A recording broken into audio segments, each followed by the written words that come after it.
Take the first step towards online privacy. Get NordVPN. And one of the things I've been trying to get my head around is what is a synthetic asset? So synthetic asset is basically a derivative. You see futures of stocks or BDC or any other derivative of anything which is of a derivative nature, which doesn't have its own price in general or any value in general. It derives its values from other assets. In our case, commodity assets in Bitcoin future, BTC. So a synthetic is an asset that you create, which only is going to mimic the price. So let's say, for example, if you owned a future of a stock, you're not going to get dividend, but you're going to get the similar return when you're buying or selling it, or almost similar returns. So a synthetic asset is basically a derivative, and a derivative is what you use to take price exposure without worrying about the underlying. Okay, so is it like so let's use gold as a commodity. So there's a kilo of gold. There's a contract for delivery of the kilo of gold in a month's time. So now we've got a paper representation of the gold. And then the synthetic asset is the token that represents the contract. That's right.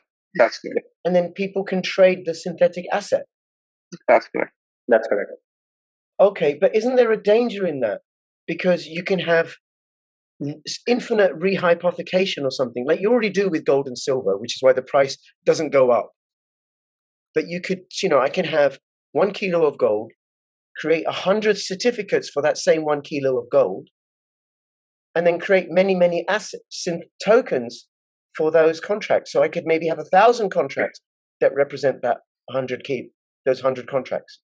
That is correct. So what happens is, instead of using physical contracts, you create a CDP on-chain so that each gold that is minted, you can identify which asset is backing it. So CDP is a collateralized debt position.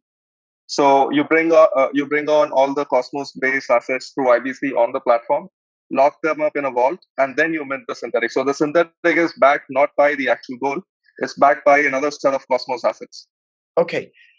So it's not backed by real gold or a real gold contract in general. The price mimics the price of the gold contract. It's not in reality backed by gold. Hold on a second. 1 minute, right? You said something. A commodity derived product, CDP. Did you say? You said something like that? A collateralized debt product. A collateralized debt product. Do either of you have a background in fintech or banking or something? Yeah, we've been already in Comdex for the last 2-3 years, so that's set of background. But Siddharth comes from a very strong background in finance. Okay, all right. So I want to get my head around this because there are many people watching who don't have their head around banking and stuff. Because that's one of the great things about crypto. It's brought so many people into the world of finance, democratizing finance. So it's not the preserve of Goldman Sachs and central banks. So say a commodity. No, a collateralized debt position. Okay. Correct. So now we got the kilo of gold. We've got the contract that represents the kilo of gold. You've got a token that doesn't track the contract. So that was it. That was too simple. What it tracks is a series of Cosmos assets that track the contract. No, so I think I'll just correct you there. So how it works is you have the kilo of gold and the contract for that kilo of gold. Then you have the synthetic gold token, which gets its price or fetches its price from the contract from the price of the contract in the real world.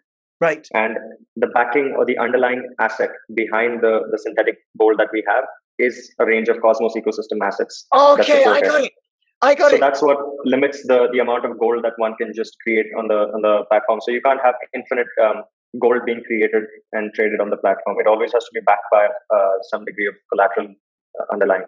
Okay, I got it. So I think so.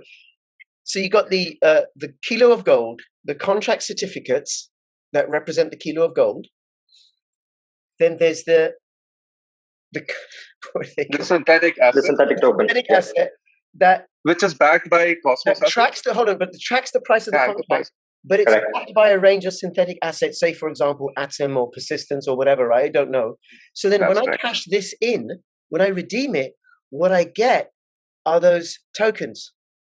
Yes. When you redeem it, basically, even to mint it in the first place, you bring the Atom in. Yeah. And you're able to trade synthetic. So the price of gold, you'll be able to trade with that synthetic. And once you're done with that trading, you get the stable coin back, which is USD.